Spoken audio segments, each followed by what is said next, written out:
trabalhar missionário, e ele é um homem de Deus, ele é o Messias, ele cura, ele liberta, ele expulsa demônios, ele tem ressuscitado mortos.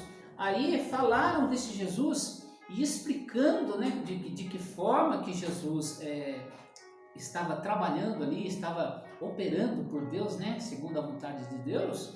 Ela se interessa. E então a fé operacional ela começa por esse interesse da gente ouvindo falar de Jesus, algo desperta dentro da gente, algo que venha a suprir alguma incerteza, alguma obscuridade, ou até mesmo no caso dela, uma necessidade vital na área da saúde. E quando essa fé operativa ela vem por ouvir, né, por ouvir falar de Jesus, e a fé, né, vem pelo ouvir, né, ouvir o que? A palavra de Deus, que é o próprio Senhor Jesus Cristo, transcrito aqui em palavras, aqui pela Bíblia, ela decide ir até Ele.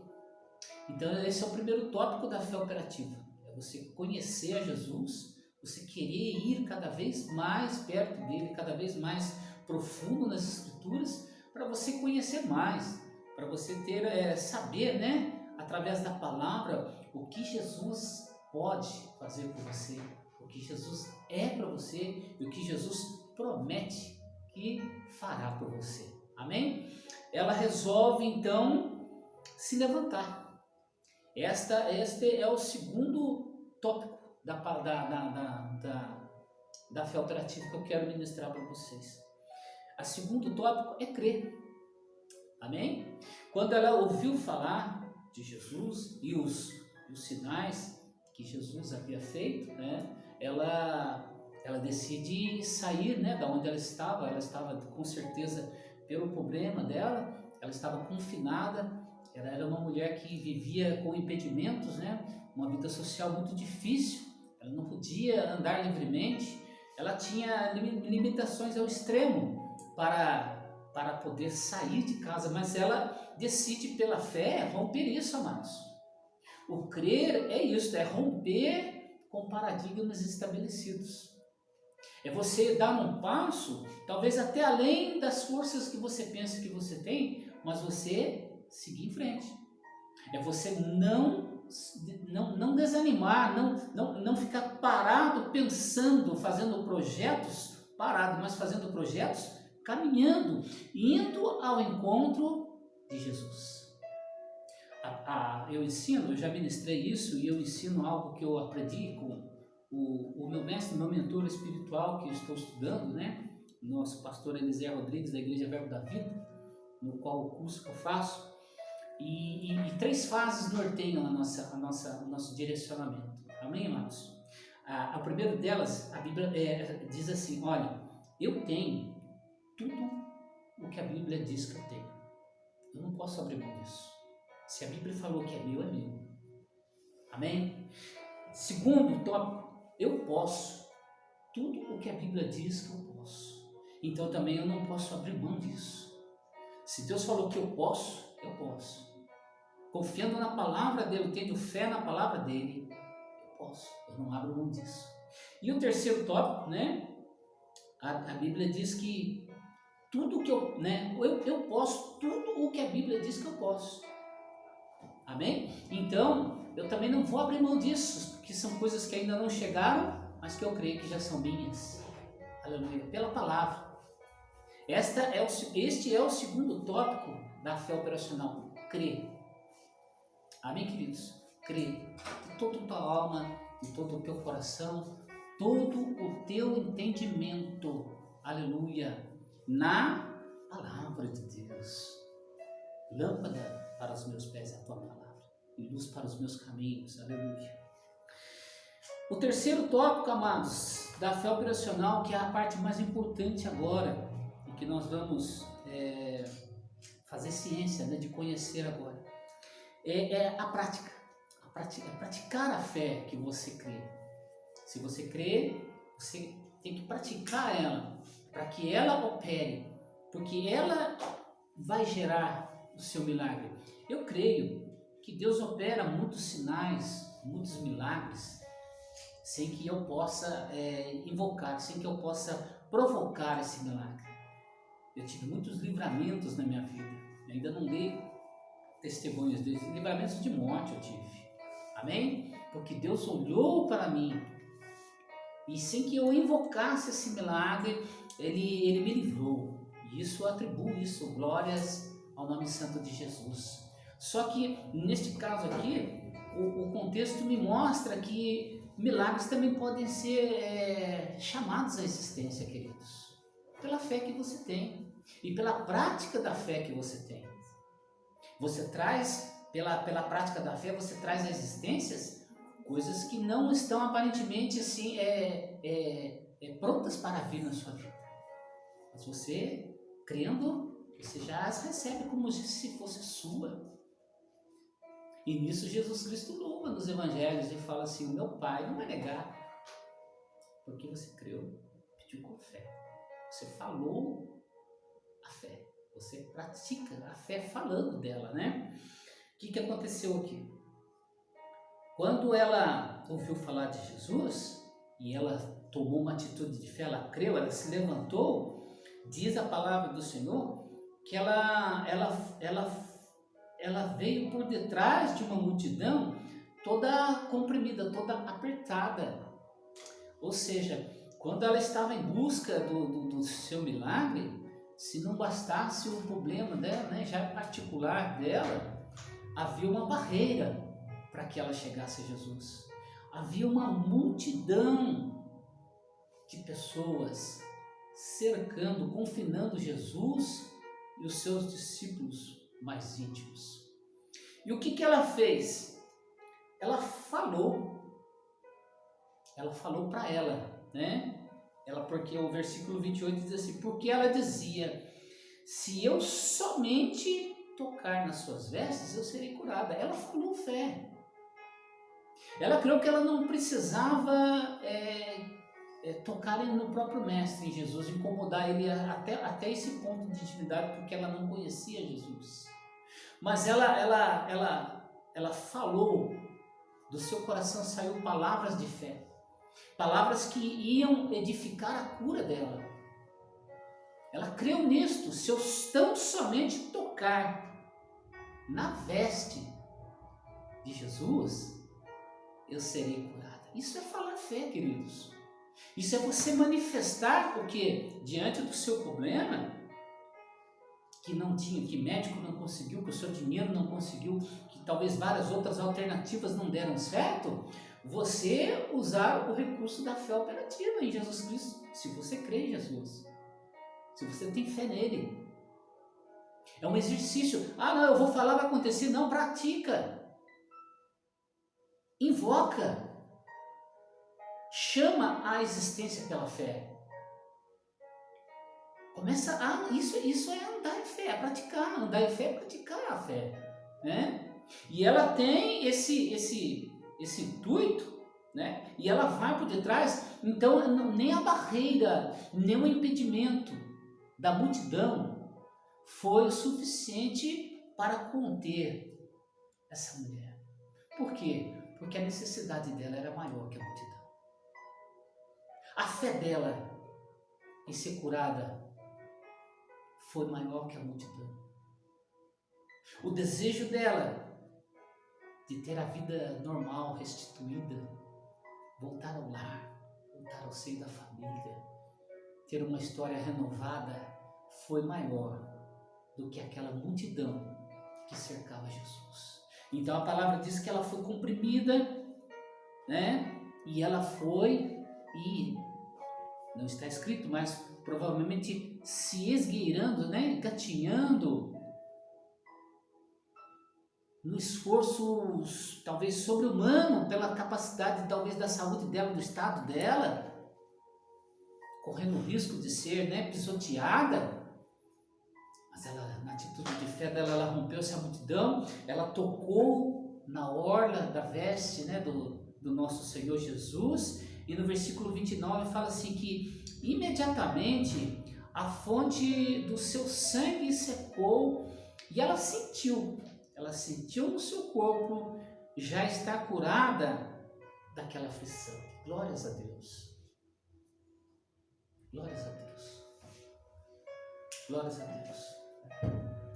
Eu não vou pregar aqui que a roupa de Jesus era santa, santificada. Santo era o Senhor.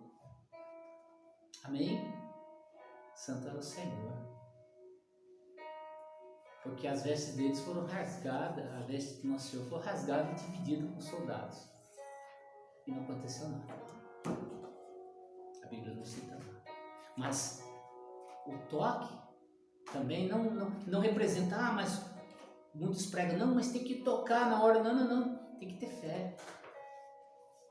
Tem que ter fé que em alguma atitude que você vai ao encontro de Jesus vai frutificar, vai dar certo.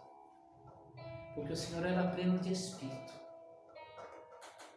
Ele era humano, filho do homem, carnal, né? Andando em carne ali, mas cheio do poder do Espírito. A plenitude do poder do Espírito. Então, quando ele foi invocado, ela toca nele com um toque de fé, ele sente que dele sai uma virtude, sai o poder dele.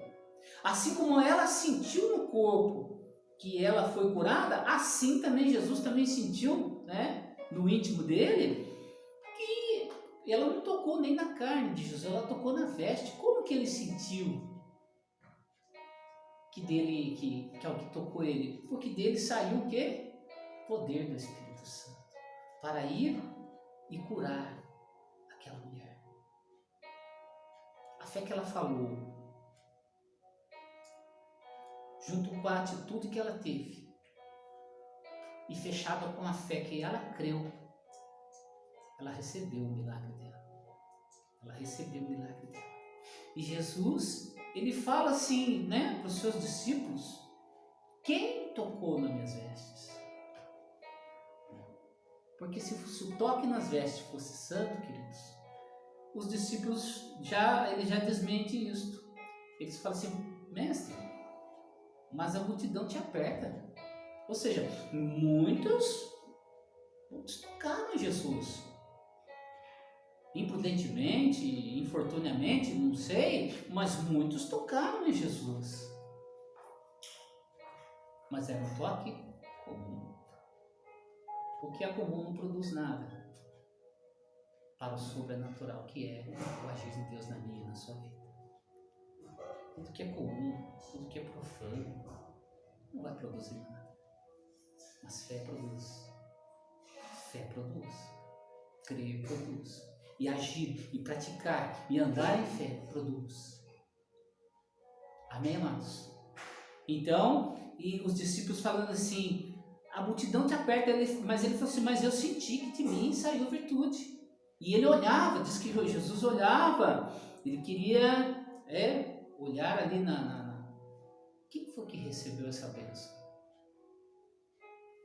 Quem que recebeu essa bênção? Saiu virtude, mas ele não estava como Deus. Se ele estivesse como Deus, ele sabia quem era. Então ele olhava ao redor para ver quem tinha feito isso. E a mulher, ela estava, diz a palavra aqui, ela estava atemorizada e trêmula. Porque essa cura trouxe um êxtase de espírito para ela, de uma maneira que ela ficou assim, meio que, como eu posso dizer, descontrolada. Num misto de alegria, de êxtase, de medo, de não estar entendendo, mas sabendo que aquilo aconteceu, é uma coisa assim tremenda, né? Receber um milagre desse nível de Jesus Cristo, né? Ela vendo que Jesus estava procurando quem recebeu o milagre, ela vai adiante dele, ela caiu no chão, na sua Bíblia deve estar, ela se prostrou, aleluia, e ela começou a narrar a Jesus Cristo, diz a palavra assim, que ela disse-lhe toda a verdade, né? Ela, com certeza, ela pediu perdão ao Senhor pela atitude dela, de conveniência,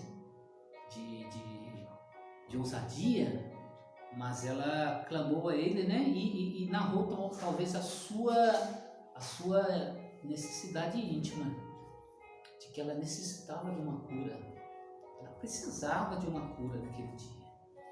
E o versículo 34, na King James fiel, amém, amados? Está escrito assim, na sua está diferente.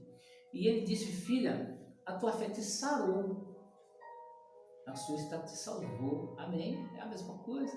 Você receber a cura de Jesus, você não recebe ela pela metade, queridos.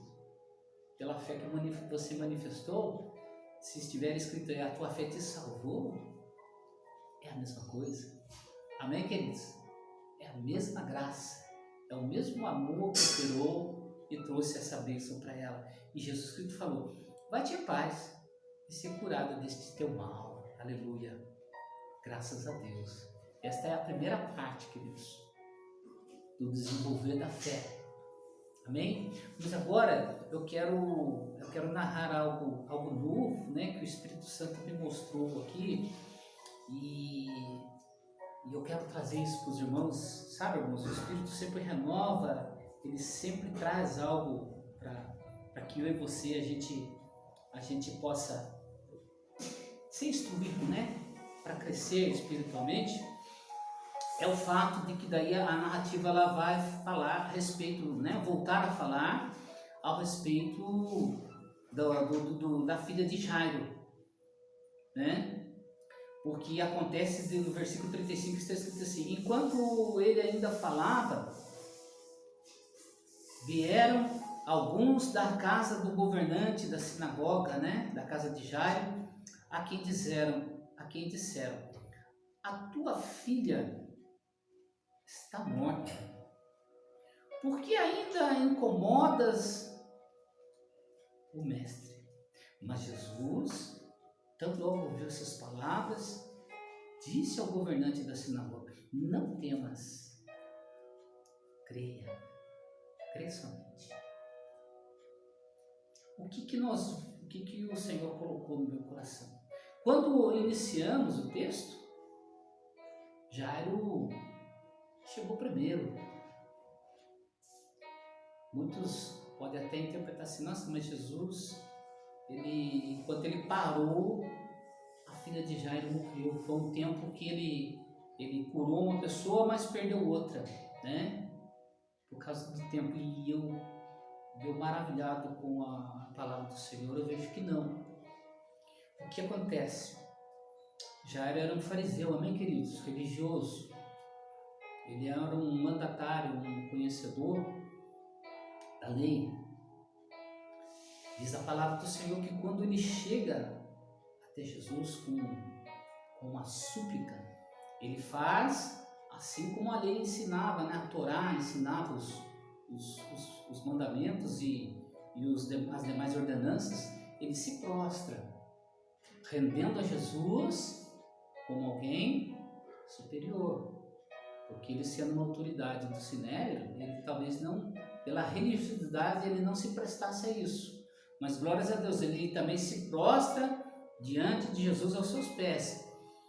Mas a palavra diz assim: e rogava-lhe muito, dizendo: a minha filhinha, ela jaz à beira da morte, rogo-te que venhas e lhe ponhas as mãos para que ela seja curada e ela viverá. Jairo chega até Jesus, pede para que ele opere um milagre na vida da filhinha, que estava doente ainda, não estava morta, mas ele chega também com o conhecimento que ele tinha das diretrizes, né, dos ensinamentos da Torá e dos demais mandamentos da lei. Ele quer coordenar Jesus de que maneira que Jesus vai operar o milagre. Quer que Jesus se desloque até a casa dele, e nós vimos na Bíblia que outra passagem, Jesus não precisava ir pessoalmente a lugar nenhum. Um outro oficial, se não me engano, um centurião, que rogava por um servo, falou: Senhor, eu não sou digno de receber o Senhor debaixo do telhado da minha casa, mas fala uma palavra. Ele cria no princípio de autoridade, de de que uma palavra falada com fé, com autoridade, promoveria a cura daquele servo.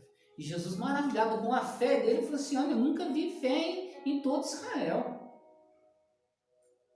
Ele falou para ele: pode ir, vai, o teu servo já está curado. Glórias a Deus. Mas já então, no conhecimento que ele tinha, que Jesus tinha que ir, tinha que impor a mão, amém? Tinha que impor a mão. Isso nós praticamos até hoje. Nós temos uma herança judaica dentro das igrejas cristãs. Amém? Não estou abolindo isso, pelo amor de Deus. Só estou dizendo que eu vou explicar já aonde que eu quero chegar. O próprio Tiago, né? Tiago, no irmão de Jesus Cristo, na sua epístola, no capítulo 5, no versículo 14, ele declara assim: está alguém doente entre vós? Chame os presbíteros da igreja e ungindo com azeite, ou seja, né, com imposição e toque, né, das mãos, unja ele em nome do Senhor, para que ele seja curado, né? Não é isso que a Escritura diz. Porque Tiago, irmão de Jesus, era judeu 100%. Era bispo da igreja cristã em Jerusalém, né? Depois, mas quando ele escreve essa epístola, mas ele ainda tinha os resquícios do judaísmo dentro dele. Mas, sendo irmão de Jesus, ele já trouxe também algo novo dentro dele. Ele só precisava deixar o novo sobrepor aos ensinamentos antigos, né, aos preceitos antigos, porque o novo era como aquela passagem, o vinho novo chegando, ele não podia ser acondicionado num odre velho, senão ia romper e ia se perder. Amém? Aí no versículo Tiago 5, no versículo de número 15, aí ele fala a verdade, aí ele fala o novo da fé. E a oração da fé salvará o doente, certo? E a oração da fé vai promover uma cura, a cura pelo poder de Deus. A oração da fé, a oração de crer, né? A oração é falada. A oração é uma ministração falada, né? E o Senhor o levantará, ou seja, será restituído à normalidade, assim como foi com a mulher do fluxo de sangue. Aleluia. E depois, se houver cometido pecados, ser-lhe-ão perdoados. Ainda agrega o perdão do Senhor, a salvação. Porque o Senhor, quando vai produzir um milagre na minha e na sua vida, Ele faz uma obra completa. Ele cura, Ele restaura, coloca de pé, ainda perdoa os pecados e fala assim: olha, vai, não peque mais. E glórias a Deus por isso, porque Tiago ministrou isso em seguida. Ele teve aquela recaída dos ensinamentos da Torá e dos outros mandamentos, mas ele tinha algo novo para ministrar. E é nisto que eu volto então agora para Jairo. Jairo, ele tinha isso dentro dele, que Jesus tinha que ir lá, que Jesus tinha que pôr a mão, que Jesus tinha que fazer todo um processo, um ritual que Jesus não precisava fazer, que eu e você também, pela fé que nós cremos em Jesus, pela fé que nós lançamos e pronunciamos ela, não há necessidade. Ah, não, mas daquele jeito está errado, não funciona. Funciona, mas do jeito certo funciona melhor, funciona primeiro, porque enquanto Jairo quis direcionar Jesus até se propôs: não, vamos lá. E Jesus é bom, amém, queridos? Em todo tempo, Jesus é bom. Falou: Jairo, vamos lá. Podia falar: não, Jairo, pode ir. Pela fé que você teve, que eu posso fazer algo por você, vai lá. Mas não, ele falou: não, vamos lá, Jairo. Tá bom, vamos lá. Né? Mas você viu que Jairo chegou primeiro, mas não teve prioridade no milagre. Por quê? Porque a mulher do fluxo, sem conhecer a base da religião, sem conhecer os mandamentos e os demais percursos, né, lá da Torá, ela só de ouvir falar de Jesus, ela creu. E quando ela creu, ela se levantou. E quando ela foi ao caminho de Jesus, ela foi falando fé. E ela recebeu o milagre primeiro. Então, eu não estou anulando todo o Antigo Testamento, nem as obras da lei que nos ensinou a chegar até Jesus. Eu quero dizer para os amados que Jesus é um novo. Jesus é um vinho novo. Jesus é as boas novas. Amém, queridos? E aprender com o que é novo é para o nosso tempo hoje. Aprender com Jesus. Aprender como que ele andou. Seguir os passos dele, crer, ter fé. Ministrar, praticar essa fé, andar por fé. Tudo isso garantido pelo poder que a palavra dele tem. Aleluia. Glórias a Deus. Amém, queridos? Então vocês estão entendendo? Mas Jesus ainda assim foi e falou, né? Quando chegou a notícia assim, não incomodes mais o mestre, porque a tua filha já está morta.